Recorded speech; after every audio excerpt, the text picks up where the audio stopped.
ঐতিহাসিক ৬০ গম্বুজ মসজিদ আজকে জমাবার আশেপাশে থেকে অনেক মানুষের সমাগম জুমার নামাজ আদায় করার জন্য। খান জাহান আলীর নির্মিত ৬০ গম্বুজ মসজিদ। মসজিদের নির্মাণ শৈলী সম্পর্কে এর আগে একটা ভিডিও করেছিলাম, নিশ্চয়ই দেখছেন। আজকে আবার এখানে আসছি জুমার নামাজ পড়তে। এখানে অনেক মুসল্লি হয়, মোটামুটি ভরে যায় শুক্রবারে, যদিও জুমাবার ভিত্তিতে এত লোকজন দেখা যায় না।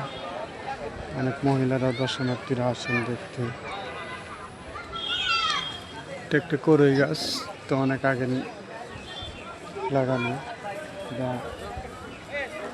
নির্দিষ্ট তারিখ হয়তো কেউ জানে না।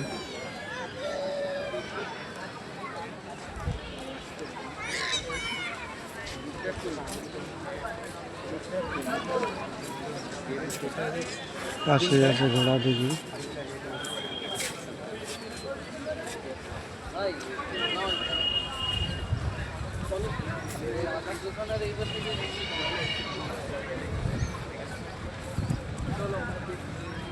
পিছনের গেট, এই গেট দিয়ে ঘোড়া দিঘিতে যাওয়া যায়।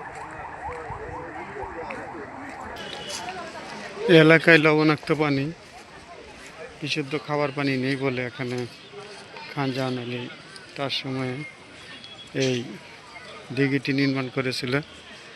এবং কথিত আছে এই দিঘির, তার শাসনামলে দিঘির পাশে তার ঘোড়া রাখা হতো।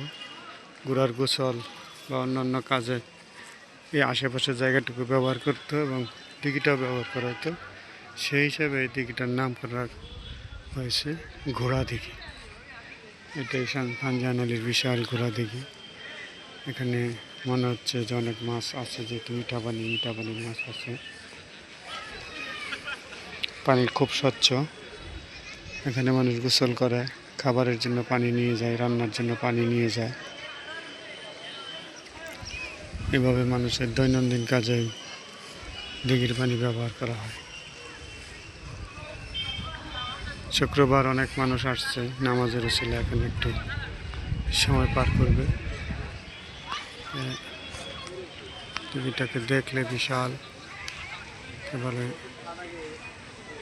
বেশ লম্বাটে।